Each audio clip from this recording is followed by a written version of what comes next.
शरीर वह जो जन्मता है, बढ़ता है, बूढ़ा होता है और एक दिन मिट जाता है, फिर भी मानव सदा इसे ही मैं कहता है।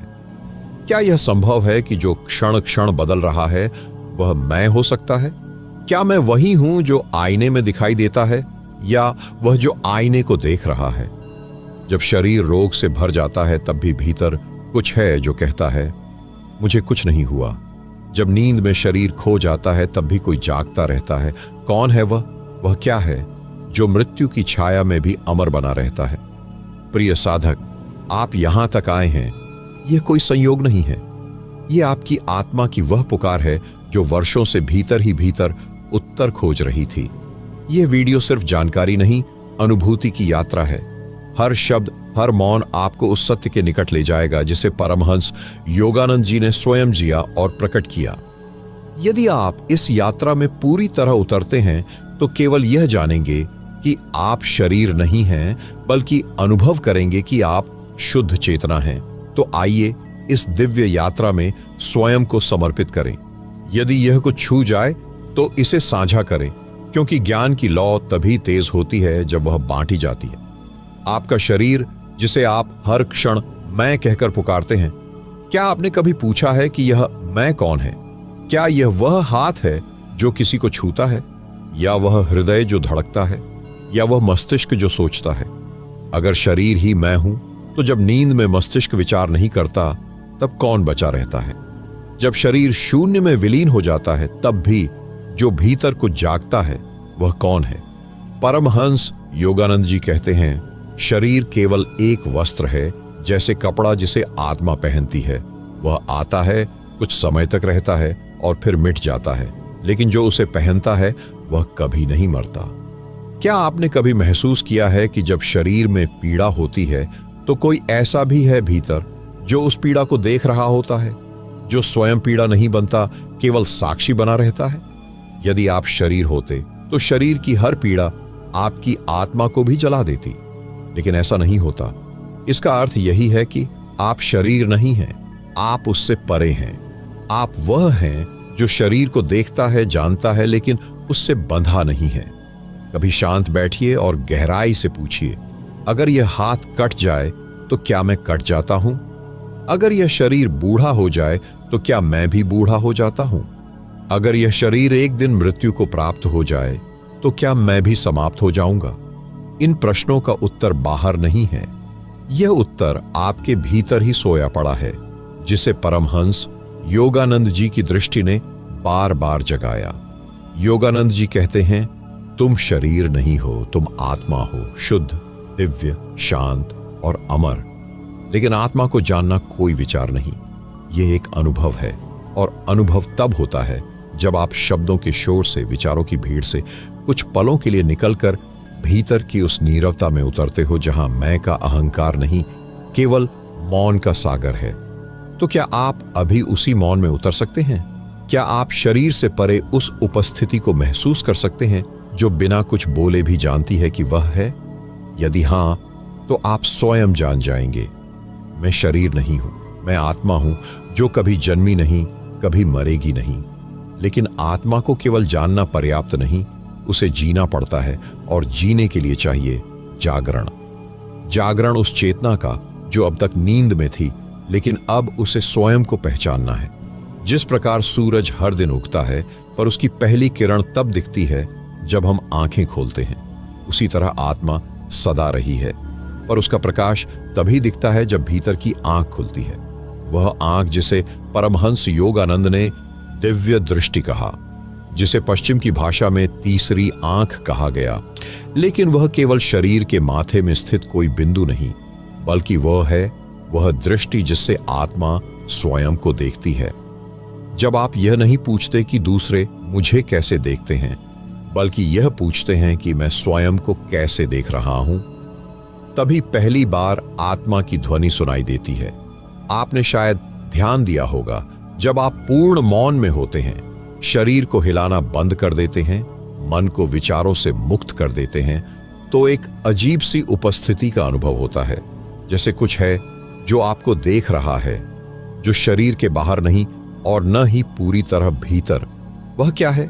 परमहंस योगानंद जी कहते हैं, वह चेतना जो विचारों से पहले थी वही तुम्हारी वास्तविक पहचान है। तो अब प्रश्न उठता है, क्या मैं अपने विचार हूं? क्या मैं अपने अनुभव हूं? या मैं वह हूं जो विचारों और अनुभवों को देख रहा है? यदि आप विचार होते तो हर बार सोच बदलने पर आप बदल जाते, लेकिन आप तो वही रहते हैं बचपन से अब तक। शरीर बदला, विचार बदले, भावनाएं बदली, लेकिन जो इन सब को देखता रहा वह कभी नहीं बदला। यही वह चिरंतन है जिसे आत्मा कहा गया है। तो अब अगला प्रश्न, यदि मैं आत्मा हूं तो यह शरीर क्यों मिला? क्या यह कोई भ्रम है या कोई साधन?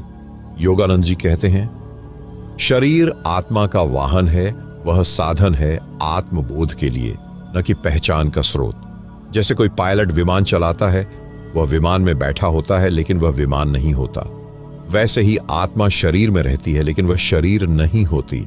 अब सोचिए, आप कितनी बार शरीर के सुख दुख से अपनी पहचान जोड़ लेते हैं। थोड़ी पीड़ा हुई और आप कहने लगे मैं दुखी हूं, जबकि असल में दुख शरीर में है, आप केवल उसके साक्षी हैं। जैसे कोई चलचित्र देख रहा हो, फिल्म में दुख, हंसी, डर सब चलता है, लेकिन देखने वाला केवल देख रहा है। क्या वह वास्तव में हंस रहा है, रो रहा है? यदि वह भूल जाए कि वह दर्शक है तो वह पात्र बन जाता है और यहीं से जन्म लेता है अविद्या, अहंकार और बंधन। योगानंद जी कहते हैं, समाधि वह स्थिति है जहां आत्मा स्वयं को पहचानती है, जहां दर्शक और दृश्य के बीच की दीवार गिर जाती है। आप में से बहुतों ने ध्यान किया होगा, जब कभी आपने कुछ गहरा ध्यान किया तो कुछ क्षण ऐसे आए होंगे जहां शरीर का बोध मिट गया हो। उस क्षण आप क्या थे? क्या आपने शरीर को मिस किया? नहीं, बल्कि उस क्षण आप और अधिक पूर्ण थे। इससे स्पष्ट होता है, शरीर का बोध मिटे तो कुछ खोता नहीं, बल्कि जो सच्चा है वह उभर आता है। पर आज की दुनिया में हम हर क्षण शरीर को सजाने, सुधारने, सुख देने में लगे हैं, लेकिन आत्मा की कोई सुध नहीं। क्या आपने कभी अपने भीतर उतरकर पूछा, मेरी आत्मा कैसी है? कभी नहीं, क्योंकि हम बाहर के सौंदर्य से सम्मोहित हैं, भीतर के सत्य से नहीं। और जब तक यह दृष्टि नहीं बदलती, तब तक हम शरीर के भ्रम से तो मुक्त नहीं हो सकते। परमहंस योगानंद जी कहते हैं, दिव्य दृष्टि वहीं जागती है जहां प्रेम मौन हो जाता है और मौन प्रेम बन जाता है। और उस मौन की गहराई में प्रवेश करने से पहले हमें यह जानना होगा कि वास्तविक मौन क्या है और वह भीतर कैसे घटित होता है। मौन केवल शब्दों का न बोलना नहीं है, मौन केवल चुप बैठ जाना नहीं है, मौन केवल एक मुद्रा नहीं, एक स्थिति है। यह उस क्षण का नाम है जहां आप भीतर से भी शांत हैं, जहां विचारों की भी आवाज नहीं है, जहां स्मृतियों की भी परछाइयां नहीं है, जहां इच्छाओं की भी खरोंच नहीं है। वह मौन इतना गहरा है कि आप स्वयं को भी एक स्वर की तरह नहीं सुनते, आप केवल होते हैं।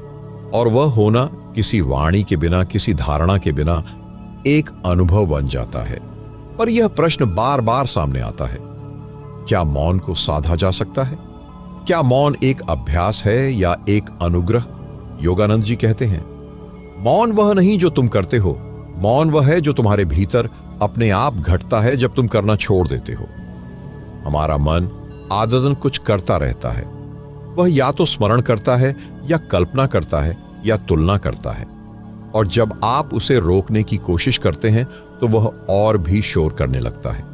जैसे किसी झील में पत्थर फेंकने से पानी और अधिक अशांत हो जाता है, तो मौन कोई प्रयास नहीं है, बल्कि प्रयास छोड़ देने की कला है। वह सहज रूप से आता है जब भीतर कोई आकांक्षा नहीं बचती। अब आप सोच सकते हैं, क्या हम तब तक मौन में नहीं जा सकते जब तक सब इच्छाएं मिट न जाए? तो क्या मौन केवल विरक्त साधु का विशेषाधिकार है? नहीं, मौन संसार के त्याग से नहीं आता, बल्कि संसार की यथार्थता की अंतर्दृष्टि से आता है। जब आप भीतर से देख लेते हैं कि संसार की कोई भी वस्तु आपको पूर्णता नहीं दे सकती, तब आप स्वयं मौन में उतरने लगते हैं। मौन तब आता है जब भीतर एक ठहराव पनपता है, और यह ठहराव तब जन्म लेता है जब आप देखना शुरू करते हैं बिना निर्णय के। ध्यान दें, हम हर चीज को एक नाम देते हैं, एक मूल्यांकन, एक धारणा, और यह प्रक्रिया ही शब्दों का शोर है। जब आप कोई फूल देखें और कहें गुलाब, तो आपकी दृष्टि वहीं रुक जाती है। लेकिन जब आप बिना नाम दिए देखें तो पहली बार आप फूल के सौंदर्य से मिलते हैं। उसी तरह जब आप अपने भीतर को देखना सीखते हैं, बिना नाम, बिना मूल्य, बिना निर्णय, तब आप पहली बार मौन को स्पर्श करते हैं। योगानंद जी कहते हैं, जब तुम्हारे भीतर कोई द्वंद्व नहीं बचता, तब परमात्मा की प्रथम ध्वनि ओम स्वयं प्रकट होती है। वह मौन ध्वनि बनता है, लेकिन कोई बाहरी ध्वनि नहीं, बल्कि एक दिव्य कंपन, एक लहर, एक आंतरिक झंकार। क्या आपने कभी एकदम गहरे ध्यान में कानों में एक अनसुनी ध्वनि को महसूस किया है? न कोई घंटी, न कोई संगीत, फिर भी कोई तरंग, कोई नाद। योगानंद जी इसे कहते हैं कॉस्मिक साउंड, ब्रह्म की ध्वनि। यह केवल मौन के गर्भ में जन्म लेती है, और इस ध्वनि को सुनना मानव जीवन की सबसे पवित्र उपलब्धियों में से एक है। अब प्रश्न यह उठता है, क्या इस मौन को कोई विधि से पाया जा सकता है? क्या ध्यान का कोई रूप हमें वहां ले जा सकता है? इसका उत्तर है, विधियां हैं, पर वे मार्ग हैं, लक्ष्य नहीं। जैसे किसी पर्वत की चोटी पर पहुंचने के कई रास्ते हो सकते हैं, लेकिन चोटी पर पहुंचना तभी संभव है जब आप चलना बंद कर बस वहां हो जाते हैं। ध्यान मौन तक ले जाने वाला एक सेतु है, लेकिन जब मौन आ जाए तो ध्यान भी पीछे छूट जाता है। यह गहराई से समझना होगा कि ध्यान कोई क्रिया नहीं, बल्कि वह अवस्था है जिसमें मौन स्वतः घटता है।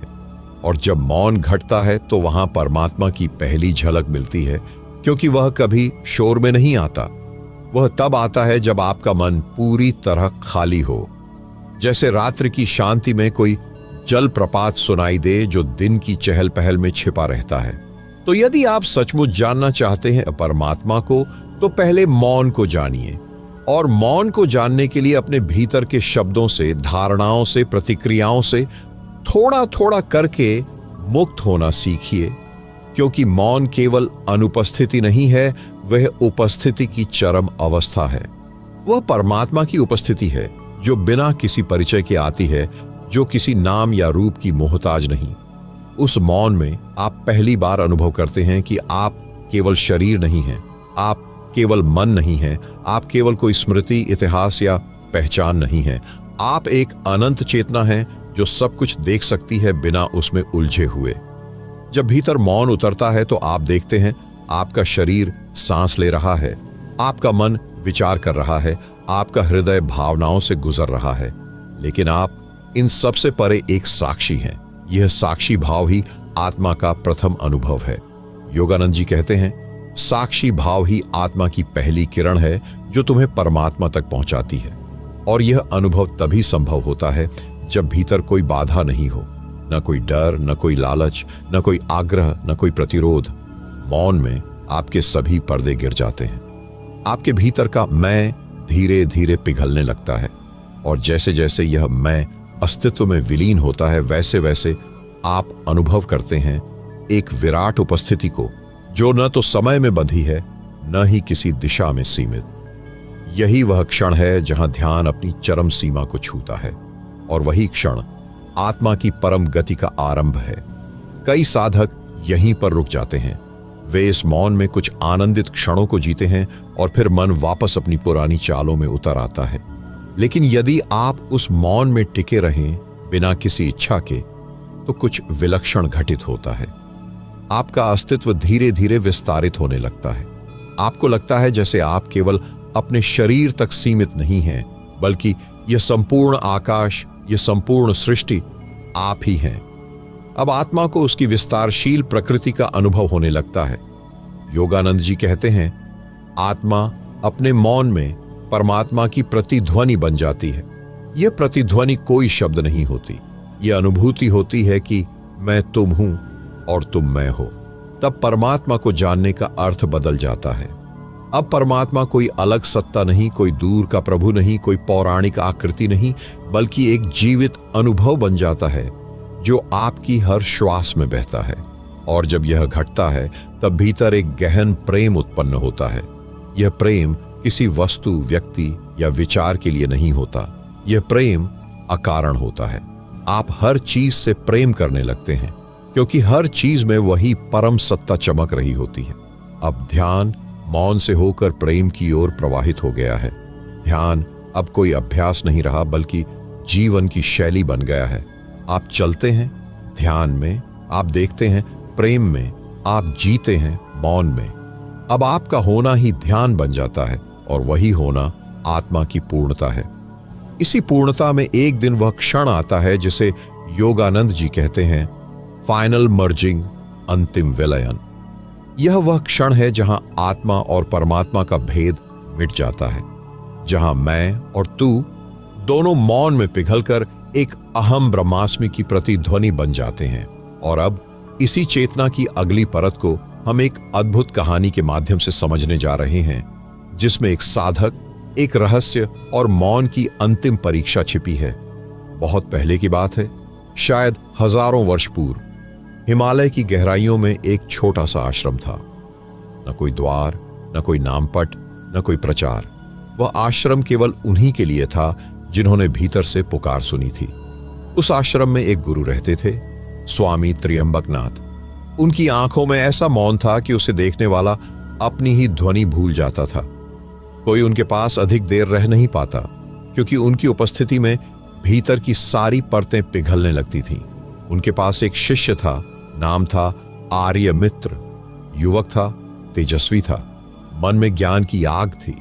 वह वर्षों से गुरु की सेवा में था, सारे शास्त्र पढ़ चुका था, ध्यान में बैठने की विधियां जानता था, मौन की भाषा समझने लगा था। लेकिन कुछ था जो अब भी अटका हुआ था। एक दिन वह गुरु के चरणों में झुका और बोला, गुरुदेव, सब जान लिया, पर अब भी भीतर कुछ रिक्त है। सब देख लिया, पर अब भी कुछ छिपा हुआ है। वह अंतिम द्वार नहीं खुला। कृपा करें, मुझे उस रहस्य तक ले चलें जिसके बाद कुछ जानना शेष न रहे। गुरु मुस्कुराए। वह मौन मुस्कान थी। फिर उन्होंने कहा, कल सूर्योदय से पहले तुम अकेले इस आश्रम से निकल जाओ। पहाड़ की उस दिशा में जाओ जहां न कोई रास्ता है, न कोई नक्शा। तुम्हें एक गुफा मिलेगी जो स्वयं तुम्हें पुकारेगी। उस गुफा में प्रवेश करो और जो हो उसे रोको मत। वापस आने की कोई जल्दी नहीं। जब भीतर का मौन तुम्हें आवाज देगा, तब लौट आना। आर्यमित्र ने सिर झुका लिया। उस रात उसने कुछ नहीं खाया, कुछ नहीं सोचा और कुछ नहीं कहा। अगली सुबह वह अकेले निकल पड़ा। घाटियों से होकर, पत्थरों और चट्टानों को पार करता हुआ, पेड़ों के साथ मौन संवाद करता हुआ वह एकांत में उतरता गया। तीसरे दिन उसे एक गुफा दिखाई दी। न वह बहुत विशाल थी, न बहुत गहरी, पर उसमें कुछ था जो उसे अपनी ओर खींच रहा था। वह जैसे एक जीवित मौन था जो उसे भीतर बुला रहा था। वह भीतर गया, दीपक जलाया, बैठ गया, आंखें बंद की, श्वासें धीमी की, और वही ध्यान जो वह वर्षों से कर रहा था फिर आरंभ हुआ। घंटों बीते, फिर दिन, फिर सप्ताह। समय जैसे पिघलने लगा। अब वह शरीर नहीं था, वह नाम नहीं था, वह समय नहीं था, वह बस मौन था। और वही मौन अब उसे भीतर से निगल रहा था। और फिर एक दिन कुछ घटा। उसने आंखें खोली। गुफा में सब वैसा ही था, पर भीतर कुछ बदल चुका था। अब वह आर्य मित्र नहीं था, अब वह केवल एक साक्षी था, शब्दों से परे, विचारों से परे। वह मौन अब उसमें नहीं, वह स्वयं मौन बन चुका था। और तभी उसे एक आवाज सुनाई दी। कोई बाहरी ध्वनि नहीं, कोई शब्द नहीं, बल्कि एक अनुभूति जो जैसे अंतरिक्ष में गूंज रही थी। अब तुम मौन नहीं, अब मौन तुम हो। उसने आंखें बंद की और पहली बार उसने परमात्मा को छुआ नहीं, बल्कि स्वयं को परमात्मा में खो दिया। उस दिन वह गुफा नहीं, वह स्वयं मंदिर बन गया। कोई दर्शनार्थी नहीं आया, कोई फूल नहीं चढ़ा, पर उस मौन में पूर्णता उतर आई थी। कुछ महीने बाद वह लौटकर आश्रम पहुंचा। गुरु उसे देखते ही उठ खड़े हुए। आंखें मिली, न कोई शब्द, न कोई चरण स्पर्श, केवल मौन में एक दिव्य आलोक बह रहा था। गुरु बोले, अब तू ज्ञान नहीं, अब तू प्रेम है, अब तू प्यास नहीं, अब तू स्रोत है। पर यह कहानी यहीं समाप्त नहीं होती, क्योंकि जब आत्मा मौन में लौट आती है तो जीवन के साधारण क्षण भी एक गहरे रहस्यमय संवाद में बदल जाते हैं। जब आर्य मित्र पुनः आश्रम लौटा तो वह वही शरीर था, पर आत्मा जैसे पूरी तरह नई थी। उसका चलना मौन हो गया था, उसका देखना ध्यान हो गया था, होना साक्षी की उपस्थिति बन गया था।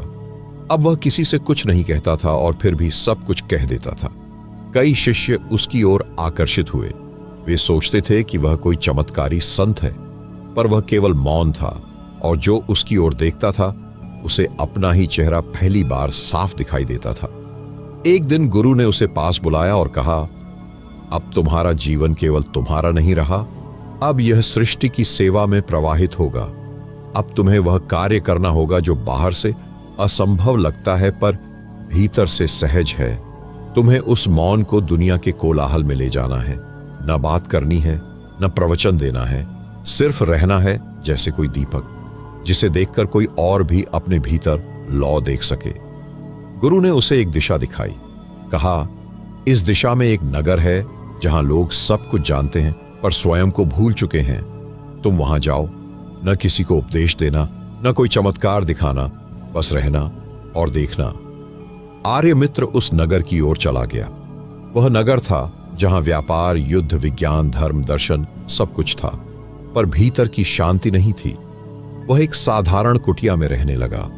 वह कुछ नहीं बोलता था, न किसी सभा में जाता, न किसी को शिष्य बनाता। फिर भी धीरे धीरे लोग उसकी ओर खींचने लगे। पहले बच्चे आए, फिर वृद्ध, फिर बीमार, फिर वे जो जीवन की दौड़ में थक चुके थे।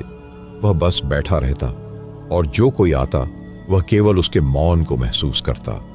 उसकी उपस्थिति में लोगों की आंखों में नमी आ जाती थी, जैसे किसी को मां की गोद याद आ जाए, जैसे कोई बहुत पुराना सपना अचानक सच हो जाए। फिर एक दिन एक युवक आया, बहुत व्यथित, कंधे झुके हुए, चेहरे पर चिंता की गहरी रेखाएं। उसने पूछा, आप कौन हैं? आर्यमित्र ने कुछ नहीं कहा। युवक झुंझलाया, मुझे जवाब चाहिए, मैं परेशान हूं, मैं टूट चुका हूं, मैं मरना चाहता हूं।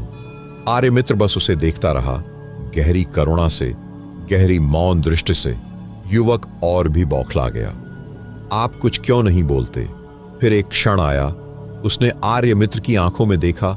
वह देखता रहा और देखता रहा, फिर वह कांप गया, घुटनों के बल गिर पड़ा और फूट फूट कर रोने लगा। उस दिन से उस युवक की जिंदगी बदल गई और वह अकेला नहीं था। ऐसे सैकड़ों, फिर हजारों लोग आने लगे, केवल एक मौन की तलाश में। उन्हें अब शब्दों की भूख नहीं थी, उन्हें अब भाषण नहीं चाहिए थे, उन्हें अब गुरुओं की भीड़ नहीं चाहिए थी। उन्हें चाहिए था एक मौन जिसमें वे स्वयं को सुन सके। आर्यमित्र अब एक स्थान नहीं था, वह एक ऊर्जा बन गया था, एक ऐसा जीवंत मौन जो जहां भी पहुंचता अंतरात्मा के द्वार खोल देता। और फिर एक दिन जब वह एकांत में बैठा था, उसने अपनी ही चेतना में एक दिव्य आलोक देखा, एक प्रकाश जिसे उसने न देखा था, न जाना था। वह समझ गया, अब वह अंतिम द्वार खुलने को है जहां आत्मा पूर्ण रूप से परमात्मा में विलीन हो जाती है। उसने आंखें बंद की और वही गुफा, वही मौन, वही ध्यान फिर उसके भीतर सजीव हो गया। वह धीरे धीरे अपने अस्तित्व की सीमाओं को पार करता गया। ध्यान और धड़कन एक हो गए, श्वास और आकाश एक हो गया, शरीर जैसे पारदर्शी हो गया और फिर सब कुछ शून्य हो गया। पर वह शून्य शून्य नहीं था, वह शून्य पूर्णता का द्वार था।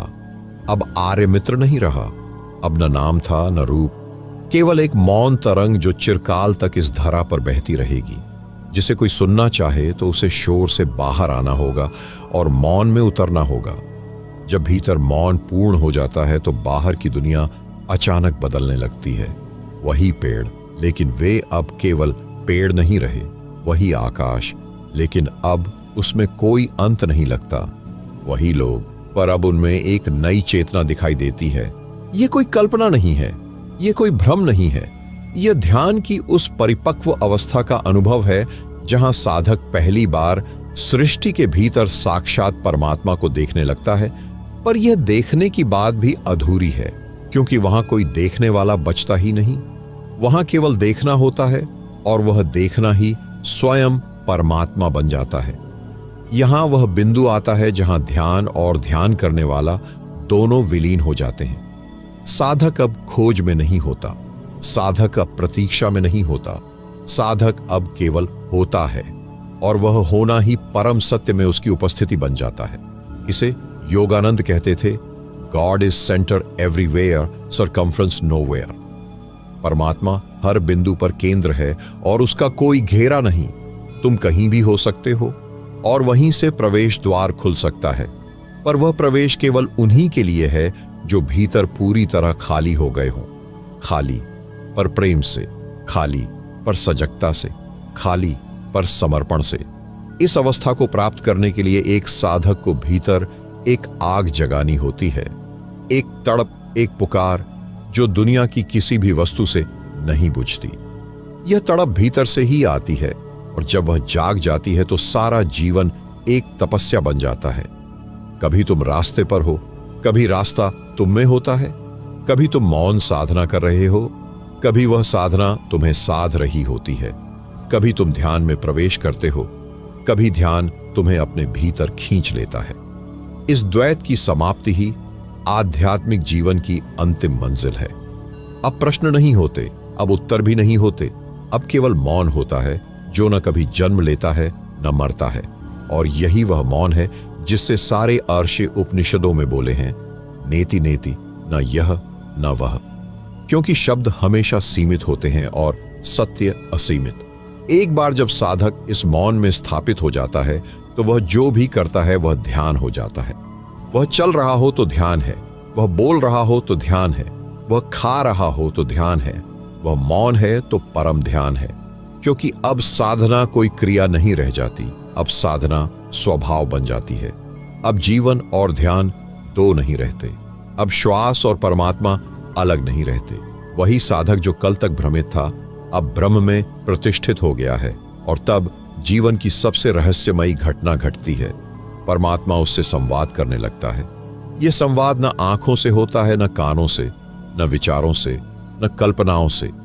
यह संवाद हृदय की गहराई में एक कंपन के रूप में होता है। जैसे कोई अदृश्य मौन तुम्हारे भीतर से फूटता है और उसकी गूंज से सारा अस्तित्व हिल जाता है।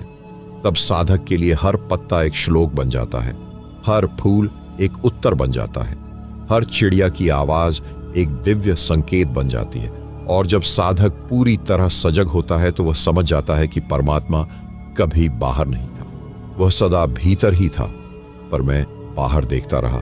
अब देखना भी नहीं पड़ता, अब केवल होना पर्याप्त है। इस अवस्था को योग में सहज समाधि कहा गया है, जहां साधक न ही ध्यान कर रहा होता है न ही ध्यान छोड़ रहा होता है। वह केवल जी रहा होता है, पर हर श्वास में परमात्मा का अनुभव कर रहा होता है। यहीं से सच्चे प्रेम की शुरुआत होती है। एक प्रेम जो किसी व्यक्ति, वस्तु या रूप से नहीं जुड़ा होता, बल्कि वह उस स्रोत से जुड़ा होता है जिससे सब कुछ निकला है और सब कुछ जिसमें समा जाता है। अब यह दिव्य अनुभव साधक के व्यवहार, संबंध और जीवन के हर क्षण में कैसे बहने लगता है, इस पर हमें गहराई से उतरना होगा। क्योंकि यह कोई उपलब्धि नहीं है, यह कोई सिद्ध नहीं है, बल्कि यह सहज होने की परम स्थिति है। ध्यान अब कोई अलग क्रिया नहीं रहा, ध्यान अब भोजन बन चुका है, ध्यान अब दृष्टि बन चुकी है, ध्यान अब संबंध बन चुका है। एक साधक जो भीतर परमात्मा को अनुभव कर चुका है, अब जब किसी से प्रेम करता है तो उसमें कोई वासना नहीं होती, कोई अपेक्षा नहीं होती। वहां केवल बहाव होता है, जैसे गंगा पर्वत से बह रही हो। यह प्रेम मनुष्य से मनुष्य तक नहीं होता, यह प्रेम स्वयं से संपूर्ण अस्तित्व तक होता है। अब वह साधक जब किसी से मुस्कुराकर बात करता है तो वह मुस्कान केवल होठों पर नहीं होती, वह दिल की गहराई से आती है और सामने वाला भी उस कंपन को महसूस करता है, भले वह इसे शब्दों में न कह पाए। यही वह अवस्था है जहां परमात्मा मनुष्य के माध्यम से स्वयं को व्यक्त करता है।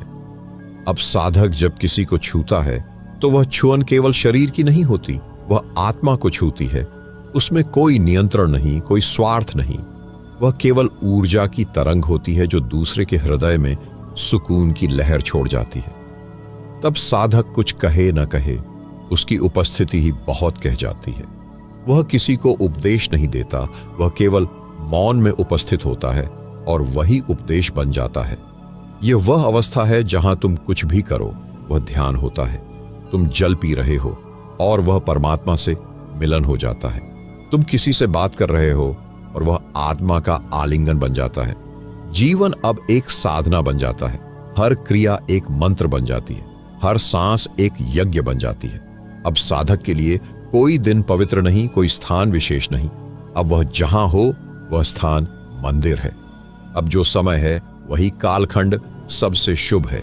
यह वह अवस्था है जिसे गुरु नानक ने कहा, एक ओंकार सतनाम, सब कुछ में एक ही कंपन है, एक ही नाम है और वही परम सत्य है। अब साधक जब किसी पीड़ा को देखता है तो उसमें संवेदना जागती है।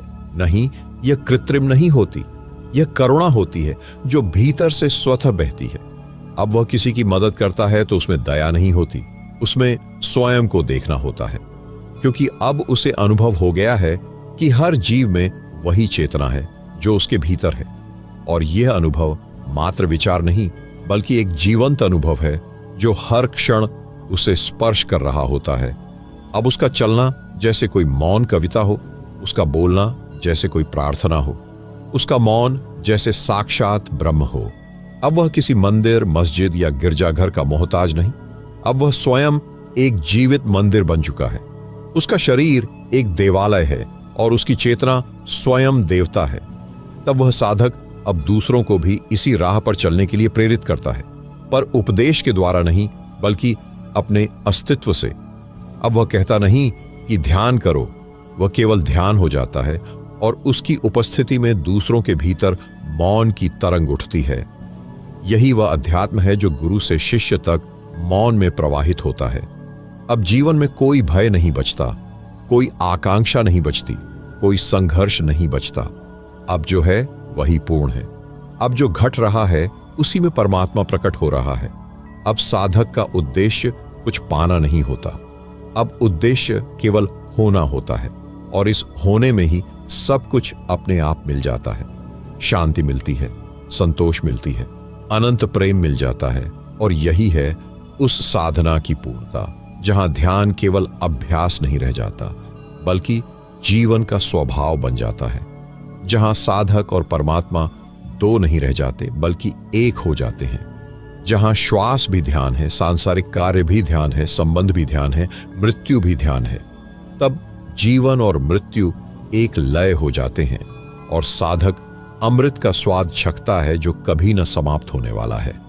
प्रिय साधक, तुमने इस संपूर्ण यात्रा को पूरे मन, पूरे हृदय और संपूर्ण श्रद्धा के साथ सुना। यह कोई सामान्य बात नहीं है। इसका अर्थ है कि तुम्हारे भीतर कुछ जागने लगा है। कुछ बहुत गहरे में तुम्हारी आत्मा ने इस पुकार को पहचान लिया है। जो शब्द यहां बोले गए वे केवल सूचना नहीं थे, वे तुम्हारे भीतर सोई हुई चेतना को झकझोरने के लिए थे। अब यह तुम्हारे ऊपर है कि तुम इन शब्दों को एक स्मृति बनाकर छोड़ दो या इन्हें अपने जीवन की सांसों में घोलकर परमात्मा की ओर एक सच्ची यात्रा शुरू करो। याद रखना, परमात्मा कोई विचार नहीं है, कोई कल्पना नहीं है, वह तुम्हारे भीतर है और हर क्षण वह तुम्हें बुला रहा है। अब वह समय आ गया है जब तुम केवल सुनने वाले न रहो, बल्कि स्वयं साधक बनो। स्वयं उस मौन में उतर जाओ जहां सब कुछ कहा जाता है बिना शब्दों के। हम इस यात्रा में तुम्हारे साथ हैं और जो भी तुम्हारे भीतर जागा है उसकी रक्षा करना, उसे खिलने देना, क्योंकि वही तुम्हारी आत्मा की महक है। इस संपूर्ण अनुभव को अपने जीवन का हिस्सा बनाओ। हर दिन, हर क्षण इसे जियो, ताकि एक दिन जब तुम स्वयं अपने भीतर उतरोगे तो तुम्हें लगेगा कि सब कुछ पहले से ही यही था, केवल मैं ही बाहर भटक रहा था। धन्यवाद प्रिय आत्मन, तुम्हारे इस प्रेम, धैर्य और गहराई के लिए हम तुम्हारे हृदय से आभारी हैं।